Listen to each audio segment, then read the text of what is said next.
Trolling.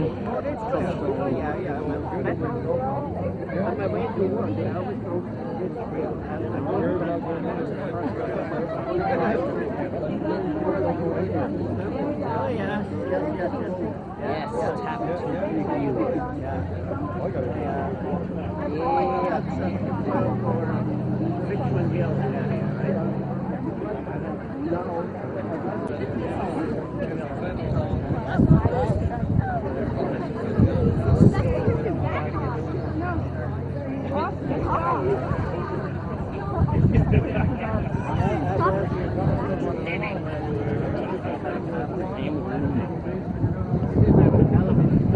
Oh, 1956, when the Hungarian Revolution started. So 60 years later, it's a great opportunity for the town of Bradford, West Gwillimbury to commemorate this special day. So I'm joined here by many dignitaries, and first I'll call on our Member of Parliament, Peter Van Loan, to come up and say a few words. Thank you very much, Your Worship, and it is indeed a very special day for me to be here. And this means a great deal for me. Some of you may know that my background is Estonian, and my family came here as refugees from Estonia during the second Soviet occupation of Estonia during World War II. Came to Sweden and ultimately to Canada seeking their freedom. And most of the family that did not make it out did not make it. They met the end of their lives at the hands of communists. And it's a very common experience, never mind the fact that Estonians and Hungarians are supposedly some linguistic family group. I defy any Estonian to try to talk to a Hungarian and understand each other. They won't, but the linguistic experts tell us they are similar languages and come from the same root.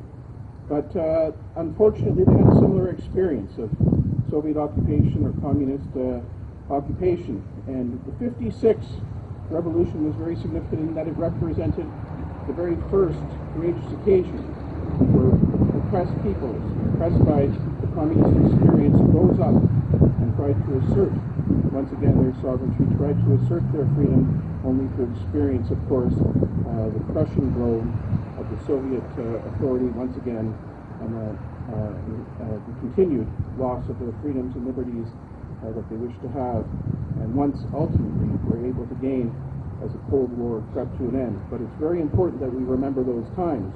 When I grew up, of course, all these experiences and the value of liberty were taught to me a great deal. They're in fact the very reason why I entered politics, why I became interested in politics and ultimately became a politician, because I learned firsthand that liberty and freedom and our democracy are indeed fragile things that are easily lost and must always be fought and defended.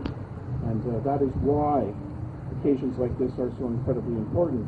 In the case of my family, my mother and father were part of a group who were at the University of Toronto at the time of the Hungarian Revolution, and they were part of a group that, in an enterprising effort to displace not so committed to the campus newspaper, literally replaced that newspaper with an alternative publication. They put out in its place to stand in solidarity with those in Hungary that were rising up for freedom. It was a controversial and exciting time for them, but it shows you the importance of those values, and that was indeed a group of people that came from Baltic backgrounds and other backgrounds of people who were experiencing the oppression of communism at that time.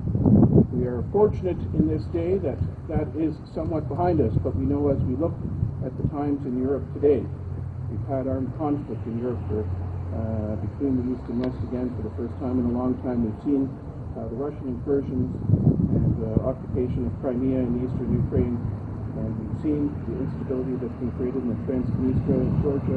We know that these threats are not on, and that the effort to fight for that liberty and freedom that was done by the Hungarian people rising up in revolution so courageously in 1956 must be remembered, must be valued, and must be taught to future generations for time to come.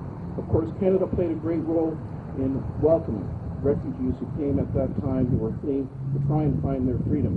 And of course, there's so many of those refugees, some of you who are here today, that helped to keep that torch burning keep that memory of freedom alive.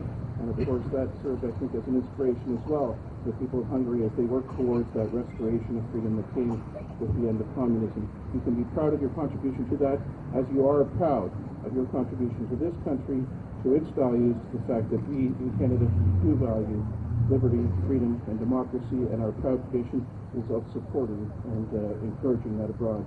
So on this day, as we mark that revolution, sad and tragic as it was, it really represents an inspiration, I think, to all, that desire for human freedom burns strong in everybody, and people are willing indeed to put their lives on the line for it, and it is indeed a great sacrifice that they make for their fellow people, for their fellow man.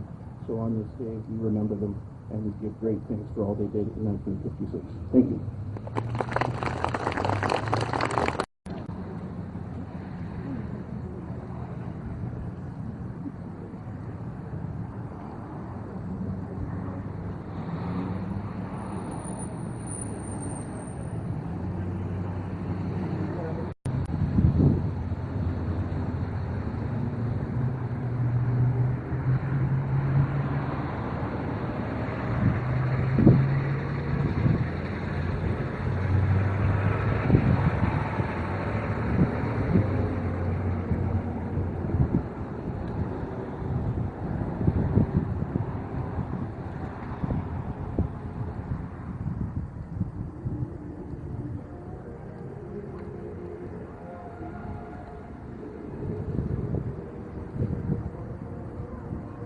Bottles, popping bottles.